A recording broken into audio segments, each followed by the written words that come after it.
Olá, tudo bem com você? A graça e a paz do Senhor Jesus. Estamos aqui reunidos para mais este devocional. Estamos meditando no capítulo 12 do Evangelho de Mateus. E neste capítulo nós temos visto uma virada, né, na questão, uma virada de mesa, né, na ideia. E aqui nós vimos ontem que o Senhor, ele curou um homem na sinagoga, expôs ali a hipocrisia dos líderes, dos fariseus. E os mesmos, então, começaram a articular um plano para tirar a vida do Senhor. E nós vamos ver, então, como que o Senhor reagiu a isso. A partir do versículo 15, nós vamos ler até o 21. Tudo bem? Vamos lá? Mateus, capítulo 12, verso 15 diz: Mas Jesus, sabendo disto, afastou-se dali. Muitos o seguiam, e a todos ele curou, advertindo-lhes, porém, que não expusesse a publicidade, para se cumprir o que foi dito por intermédio do profeta Isaías. Eis aqui o meu servo, que escolhi, o meu amado, a quem a minha alma se compraz. Farei repousar sobre ele o meu espírito, e ele anunciará juízo aos gentios. Não contenderá, nem gritará, nem alguém ouvirá nas praças a sua voz. Não esmagará a cana quebrada, nem apagará a torcida que fumega, até que faça vencedor o juízo. E no seu nome esperarão os gentios. Até aqui. Veja, o Senhor, ele sabia, né, dos planos dos fariseus, e não que alguém disse para ele. O Senhor é Deus, ele sabe as intenções do coração, e ele retira-se. Por que o Senhor se retira? Não é porque ele tem medo dos fariseus. Ele pode simplesmente, quando os fariseus vêm pegar ele, dizer: morram. E todos morrem. Quando ele entra ali no sepulcro, onde está Lázaro, o que ele fala? Lázaro, sai para fora. Porque se alguém disse, eu acredito nisso, que se ele falasse: ressuscita-te, você que está aí, todos os que foram sepultados ali ia sair. Por isso ele especificou que era o Lázaro. Quando os soldados romanos vêm prendê-lo e falam: nós buscamos a Jesus Nazareno, ele só fala para os caras: sou eu. Os caras caem para trás. Então o que você acha que aconteceria com os fariseus? Então ele não está fugindo porque tem medo de ninguém. Mas ele não vai ter esse enfrentamento. A ideia não é essa. O Senhor tem o seu plano bem articulado. Então ele curou todo mundo que foi atrás dele naquele dia. Mas ele falou para aquelas pessoas: não fale para ninguém, não exponha isso que está acontecendo. Por que ele não quer que fale? Por que ele não quer que isso seja divulgado? Exatamente porque agora as coisas vão mudar. Esse evangelho aberto para Israel vai ser escondido. Não vai ter mais. E ele então ainda usa ali as questões do profeta Isaías, né? Dizendo que ele é o servo do Senhor que vem. E aqui começa então a abertura de um novo nome que você não vai ver para trás, que é gentios. Na parte B do verso 18 diz assim: ó, farei repousar sobre ele o meu espírito e ele anunciará juízo aos gentios. Anunciará juízo, anunciar as disciplinas, anunciar algo de Deus para os gentios.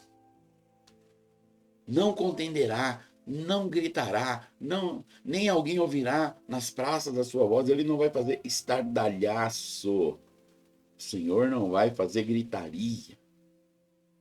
Ele não é desses. Louvado seja Deus. O próprio verso 21 fala: e no seu nome esperarão os gentios. Olha que bênção que está acontecendo aqui nessa mudança de ideia. Uma mudança de direções. Esse texto que ele fala do profeta, ele está em Isaías 42, do verso 1 ao 4. Diz assim, ó: Eis aqui o meu servo, a quem sustento o meu escolhido, em quem a minha alma se compraz. Pus sobre ele o meu espírito, e ele promulgará o direito para os gentios. Não clamará, nem gritará, nem fará ouvir a sua voz na praça. Não esmagará a cana quebrada, nem apagará a torcida que fumega. Em verdade, promulgará o direito. Não desanimará, nem quebrará, até que ponha na terra o direito, e as terras do mar aguardarão a sua doutrina. Então, com esse texto, você vê que o profeta Isaías fala que o Senhor, ele ia ser a esperança dos gentios. Ele não queria salvar Israel, fazer um governo em Israel e que o resto do mundo se perca. Não. Ele quer implantar a igreja em Israel. E a partir de então, e provavelmente o nome nem seria igreja, se tivesse dado certo, nem seria igreja.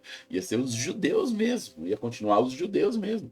E os judeus iam evangelizar com Cristo, né? Ia pregar o Cristo, ia pregar o Messias, ia pregar aquele que veio para nos salvar. Então não ia ter o judaísmo e o cristianismo, ia ter só o judaísmo. E a ideia era essa. Mas desde sempre, você viu pelo profeta Isaías, que ele quer trazer os gentios. Mas quem ia trazer os gentios para o Senhor? A igreja, a doutrina do Senhor estabelecida em Israel. Que a igreja é tão viva, né? Você fica sem saber como põe ela lá sem esse nome. Então, todo o governo de Israel espiritual, através dos fariseus, dos líderes, eles iam evangelizar o resto do mundo falando de Cristo. Porque é a esperança para os gentios. E ele fala, não esmagará a cana quebrada, nem apagará a torcida que fumega. Isso aqui é uma alusão a duas coisas naturais. Essa cana era uma caninha que eles faziam flautas. E quando essa cana quebrava, você não podia fazer uma flauta com ela.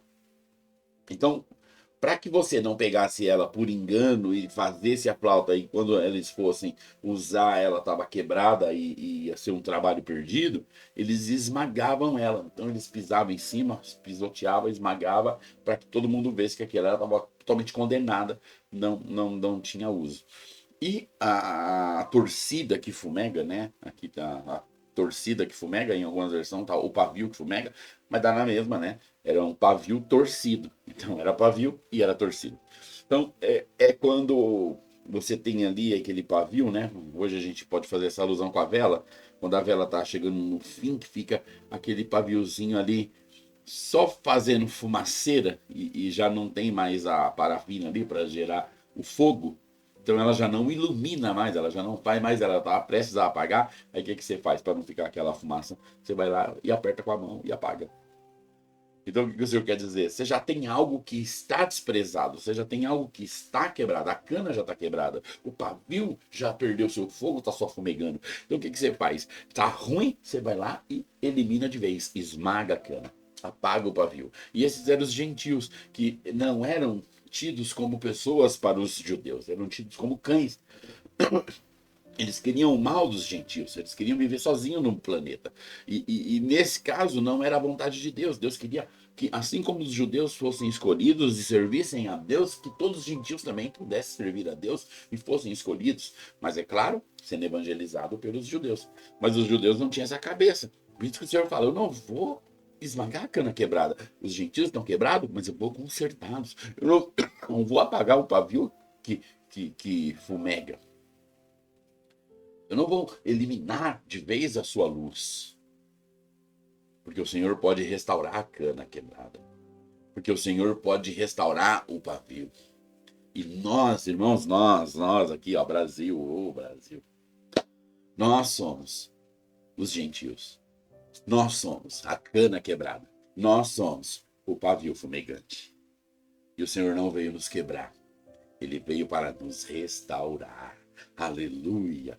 Mas isso jamais ia acontecer se fosse por conta dos judeus. Mas louvado seja Deus, não é por conta dos judeus, é por conta do nosso Cristo. O Cristo do Deus vivo. Amém? Louvado seja Deus, dê glória a Deus, porque sendo gentil, você foi achado pelo Senhor. Obrigado, Pai. Muito obrigado. Que o Senhor nos abençoe, que o Senhor nos guarde, que o Senhor nos ilumine, que o Senhor nos acenda a chama cada vez mais para a glória de Deus. Fica na paz e até amanhã.